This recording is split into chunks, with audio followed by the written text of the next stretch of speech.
Provocações. 14 anos no ar, caminhando no incerto, idolatrando a dúvida, agora mais do que a metade do ano 15. Esse programa pode não ser uma janela aberta para o mundo, mas é certamente um periscópio sobre o oceano do social. Provocações! Provocações, meu Deus do céu! Agora, e o que é que a gente vai falar para os jovens de primeira, segunda e terceira idade? O que nós vamos falar com provocações? Preparem suas emoções, preparem seus corpos e suas emoções, porque aqui está uma senhora que, mesmo portuguesa de nascimento, é uma das maiores referências femininas em saúde pública no Brasil. Nesse país ainda preconceituoso, machista, ela vem aqui falar de como andam no Brasil e no mundo as coisas das mulheres, dos homens, dos jovens e, sobretudo, dela própria. Ela é Albertina Duarte. Albertina Duarte, olhando hoje, vendo tudo que nos cerca, tudo que nos mostram, dá para imaginar para onde caminham os jovens deste país? Claro que todo dia, Burjan, eu me levanto e digo assim, a cada 19 minutos, uma menina de 14 anos se torna mãe. Ela fica escrava. 28 mil crianças nasceram o ano passado, filhas de crianças. Então, são 28 mil escravas. 570 mil meninas de 10 a 19 anos foram mães. Estão fora da escola porque não conseguem voltar para a escola. 75% estão fora da escola dessas meninas. Eu fico cada vez mais preocupada, porque em 10 anos serão 5 milhões, quase 6 milhões de novas mulheres escravas. Você foi a favor de que a juventude fizesse uma mídia clandestina. Você mantém a ideia? Mantenho, sabe por quê?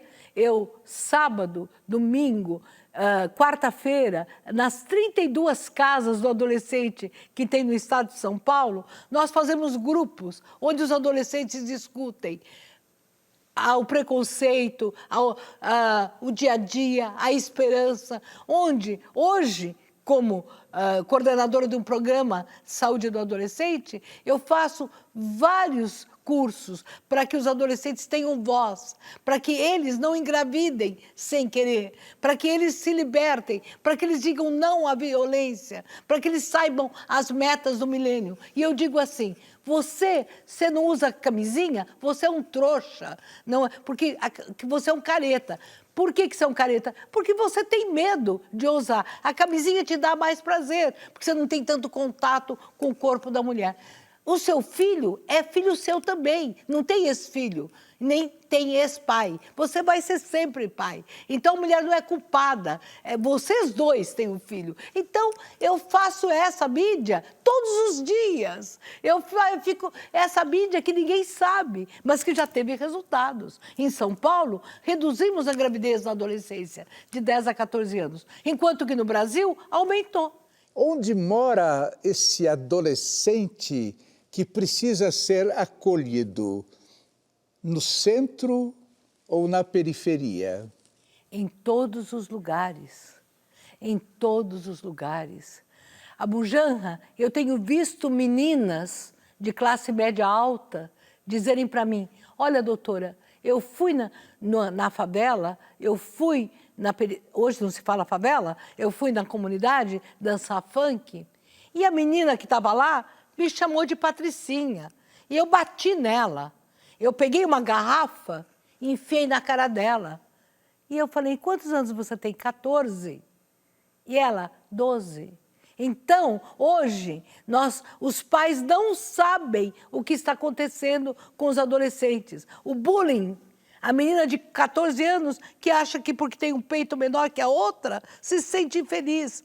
A menina que tem um tablet e se fotografa e manda mensagens pelo tablet para as outras pessoas. Então, da classe média, nós temos um problema. No nível social mais alto, temos um problema. Mas é claro que a periferia, o centro, esses precisam de nós. Precisam de uma força-tarefa muito grande. Senão, o craque vai ganhar. O que é hoje ser adolescente, negra e pobre? Uma mulher negra, ela é mais discriminada, engravida mais antes dos 14 anos, morre mais, é discriminada, não tem trabalho, ganha um salário desigual, é vítima mais de violência, apanha mais. Mas um Brasil que é mestiço, moreno e misturado, ele tem que ter um arco-íris de esperança para essa mulher negra, para a mulher amarela, para a mulher imigrante, porque hoje nós temos as mulheres bolivianas que elas entram nas maternidades e dizem, eu não posso ficar aqui, eu tenho que voltar para trabalhar clandestinamente. E eu sei disso das maternidades. Uma frase sua. Um país que não tem uma juventude que pensa é um país escravo. Não parece que, em comparação aos anos 60, a juventude brasileira praticamente não pensa? Eu acho que nós utilizamos mal todo o nosso aprendizado.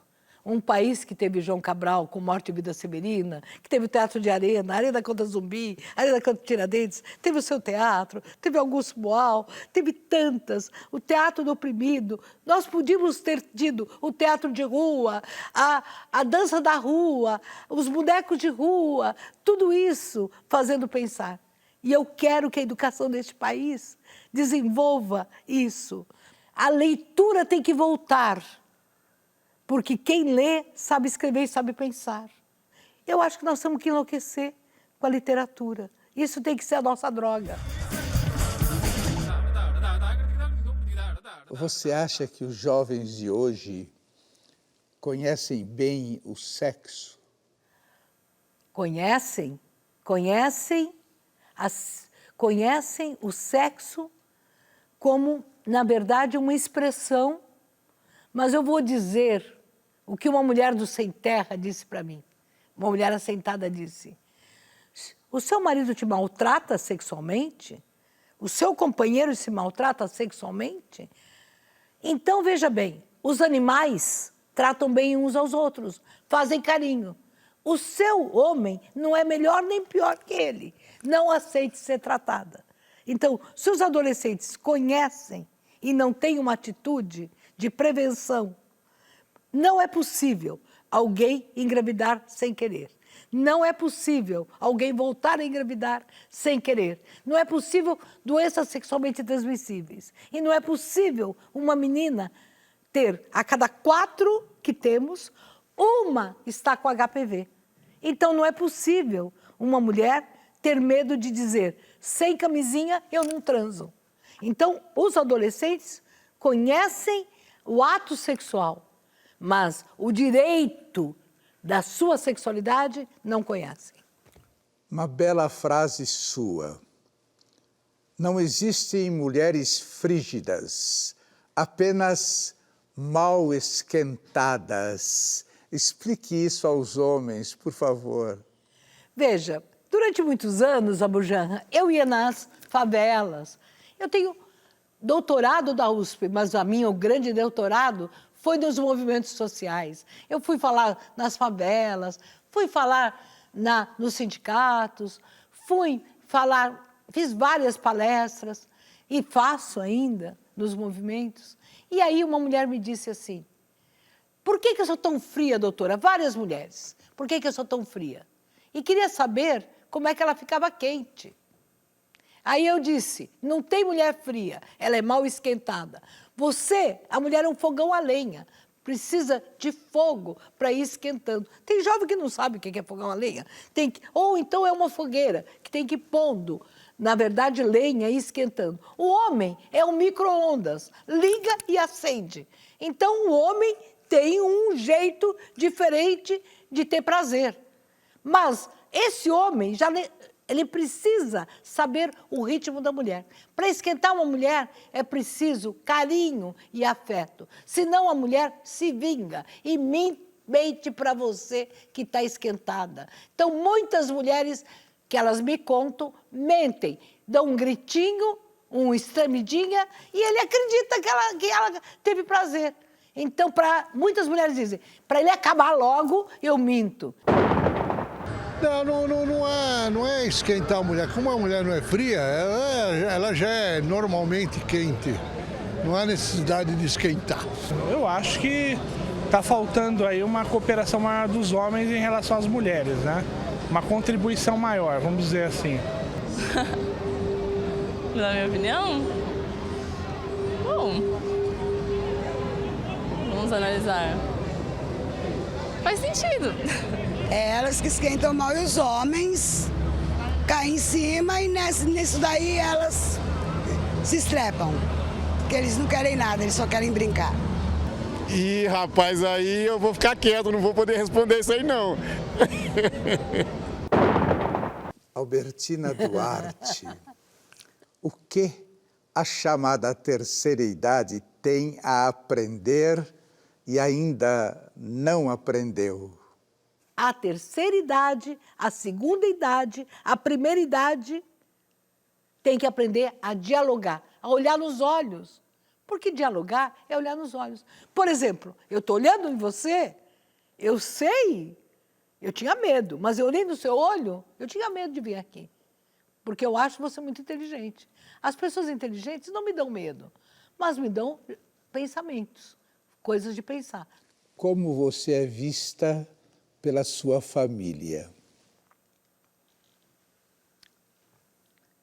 Sempre fui vista diferente. Porque você imagina, a minha mãe é analfabeta, meu pai é pedreiro. Como é que uma portuguesa com 7 anos consegue ser da USP? Eu fui a primeira portuguesa que defendeu tese na USP. A minha mãe chora, o meu pai chora. Mas as minhas irmãs, eu tenho certeza que foram, pelo menos, apresentadas a esse mundo. Nós fizemos política juntas.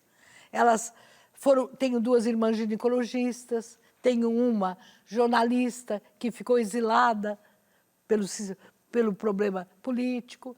E a minha mãe falava assim, já estão a falar teatro e a reunir-se. Logo, logo vão ser presas. A minha mãe portuguesa sabia. Ah, eu conheço todas essas caras dos seus amigos. Eles não são direitos. Então, assim que a minha mãe me via. O meu pai, ele se orgulha de mim e disse assim, ai, se não tivéssemos vindo para o Brasil, Salazar tinha matado-a. É assim.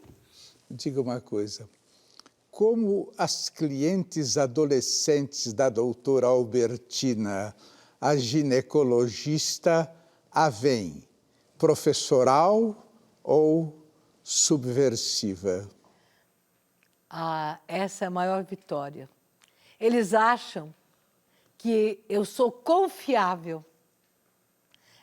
O que as adolescentes me contam, Abujamra? Contam tudo. Contam como foi o primeiro orgasmo, ou não, com o primeiro beijo. Fazem perguntas incríveis que as mães morreriam. Contam até para mim como é sexo oral, se fizeram. Uma adolescente me perguntou, doutora, eu engoli 2 vezes esperma. A senhora acha que eu vou ter gastrite? Quer dizer, nenhum médico ouviu isso de uma adolescente. Então, eu não sou confidente, eu sou confiável. Claro que elas não contam tudo, mas contam muito. Albertina Duarte, nos anos 90, você criou o primeiro programa brasileiro de assistência à mulher indígena. Como os pajés reagiram? Ah, um pajé foi de cara pintada e de óculos escuro. Eu estou lembrando aqui, muito incrível. Pôs óculos escuro e cara pintada. Aí olhou para mim e disse que Tupã não queria doenças para as mulheres. Aí eu aprendi umas 50 palavras indígenas e concordava e falava 2 ou 3 palavras. E ele achou que eu sabia, mas eu não sabia. Qualquer coisa que ele falasse, eu respondia 2 ou 3 frases. Nem sabia se tinha. Por exemplo, a mulher precisa se cuidar. Aí eu falava em indígena. Aí ele... Aí respondia qualquer coisa. Aí eu dizia assim, Tupã quer que a mulher se cuide. Aí ele falava, e 10 horas. Aí, eu como sou casada com um japonês, aprendi que às vezes os japoneses falam bem poucas palavras. Eu que sou portuguesa, falo muito. E às vezes meu marido fala, estou ouvindo. Aí eu fiz isso com os indígenas. E aí então eles me aceitaram, deixaram dar aula. Eu levei fotos, levei tudo para combinar que eu ia atender. E no dia levei um ultrassom para eles. E uma mulher pajé me contou como que ela sabia quando que era o parto. Me ensinou massagens e tudo, porque tinha uma pajé. Aí eu aprendi. Mas, num primeiro momento, eu comi o peixe que eles me deram e falei algumas palavras. Aí eu fiquei amiga. O que as índias acharam de ver as imagens de seus bebês ainda não nascidos? Enlouqueceram. O doutor Marcelo Calil levou o ultrassom. Ela olhava para mim e dizia, oh, oh. Uma falou que a lua estava dentro dela. E aí eu me lembrei do Mia Couto que fala, quando as mulheres luavam, na África usa-se um termo, a mulher luava, ela gesta. E aí eu falei, ele está aí. Elas não conseguiam entender. Elas achavam que eu tinha pego o nenê e posto na televisão. Era difícil. Aí eu desenhei na barriga delas como é que estava o nenê. E aí também eu me sentei no chão e fiz a indígena fazer as massagens para mim, como é que eram. E também mostrei com desenhos desenhados como é que era. Aí elas acreditaram. Essa experiência lhe curou os males da alma? Acho que a experiência maior foi com as mulheres assentadas. A Bujanra foram 1000. Foi um ônibus das assistentes sociais daqui da PUC, que a Munazem ajudou. Aí, quando eu cheguei lá, aí os alunos de Prudente, da Faculdade de Medicina, junto com os médicos, com engenheiros, aí nós fizemos oficinas mulher quente e mulher fria. Essa que me curou mais. Como você gostaria de morrer?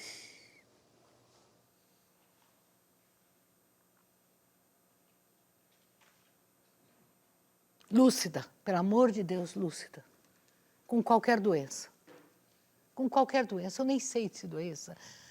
Câncer, parada cardíaca, tudo. Lúcida. Lúcida até o último tempo. Quero ficar aqui, não me importa que veja sentada, aqui tudo sem se mexer. Lúcida. Quero saber ler, quero entender o que eu leio, quero entender o que está acontecendo no Brasil e no mundo, quero estar lúcida. E quando eu não estiver lúcida, que a minha cabeça se apague. Havendo reencarnação, onde e quando você gostaria de voltar?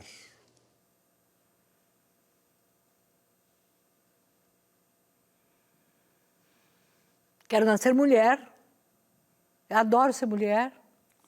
O gosto de ser mulher. Não quero ser homem. Ai, queria nascer. Não, quero. Queria Hoje, há uns 3 anos, se você me perguntasse, eu queria nascer no Brasil. Hoje, eu queria nascer no oceano, nem Brasil, nem Portugal, no meio do oceano, assim, num barco que não tivesse nenhuma nacionalidade. E que o barco fosse para onde tivesse mais liberdade. Qual pergunta, Ana, você gostaria que eu tivesse feito, mas eu não fiz?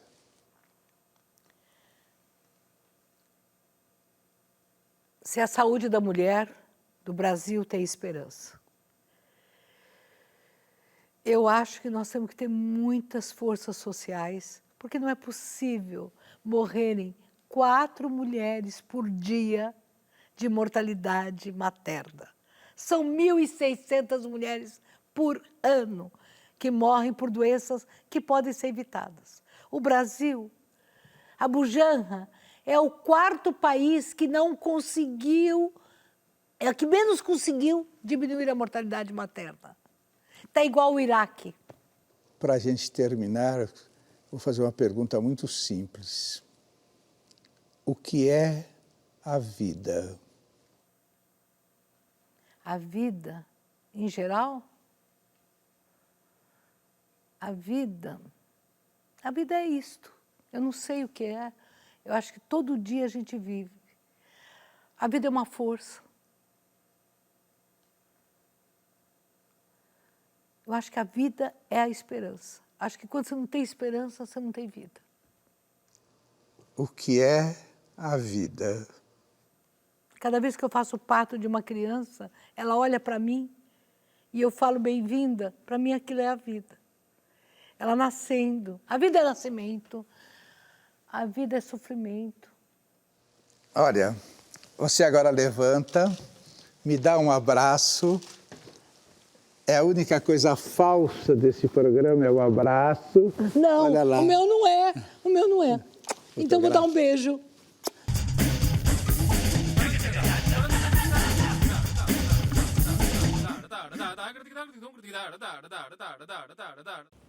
O pensamento, meus senhores e minhas senhoras, o pensamento, apesar de tudo que se possa dizer dele, é hoje estéril. Por isso, não há nenhum risco de que algum dia ele venha a triunfar.